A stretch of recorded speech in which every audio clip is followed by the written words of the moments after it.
Yai Ageng Giring, sang pemilik Wahyu Jatmiko, bagian 3. Yai Ageng Pemanahan kecewa, Sultan Hadiwijaya ingkar janji. Alkisah Ki Ageng Pemanahan masih berada di lingkungan di Kraton Pajang di bawah kekuasaan Sultan Hadiwijaya atau Joko Tingkir. Kemenangan Ki Ageng Pemanahan menaklukkan Arya Penangsang di Jipang Panolan belum mendapatkan hadiah dari Sultan sebagaimana dijanjikan dalam sayembara.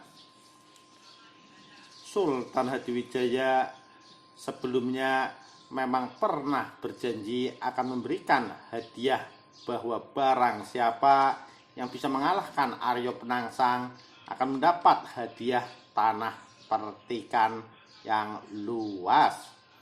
Sementara Kyai Panjawi sudah diberi hadiah tanah Pati, Jawa Tengah.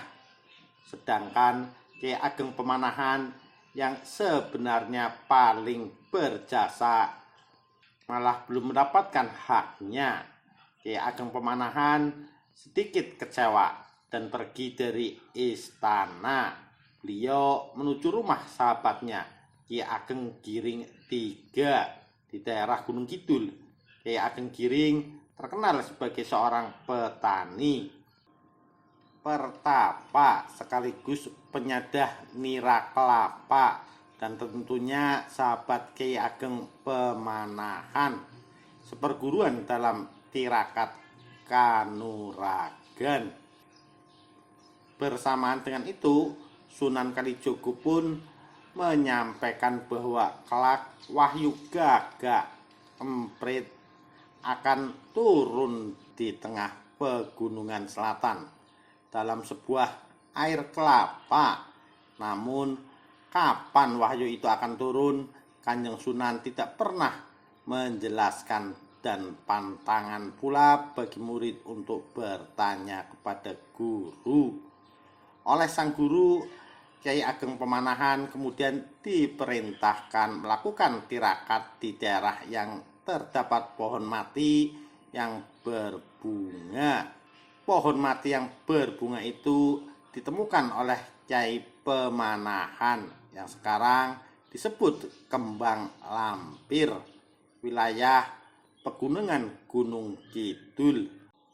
Sementara itu Kyai Ageng Giring yang tinggal di daerah Palian Gunung Kidul diperintahkan untuk menanam sepet atau sabut kelapa kering dengan keyakinan Ki Ageng Giring menanam dan kemudian tumbuh menjadi pohon kelapa yang menghasilkan degan atau buah kelapa muda.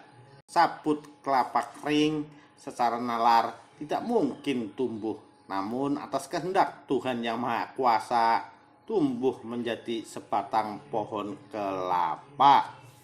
Selama bertahun-tahun pohon kelapa itu dirawat dan dijaga oleh Kyai Ageng Giring di pekarangan rumahnya hingga menjadi tinggi dan besar.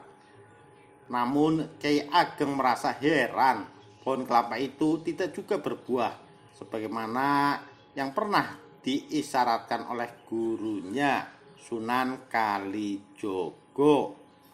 Meskipun begitu, Kyai Ageng tidak pernah ragu sedikit pun. Kesabaran dan ketekunannya dalam beribadah diperkuat dengan menjalankan laku spiritual dan keprihatinan sebagaimana menurut syariat Islam, hingga suatu ketika pohon kelapa itu berbuah 1 biji saja dan Ki Ageng Giring mendapatkan mimpi yang aneh.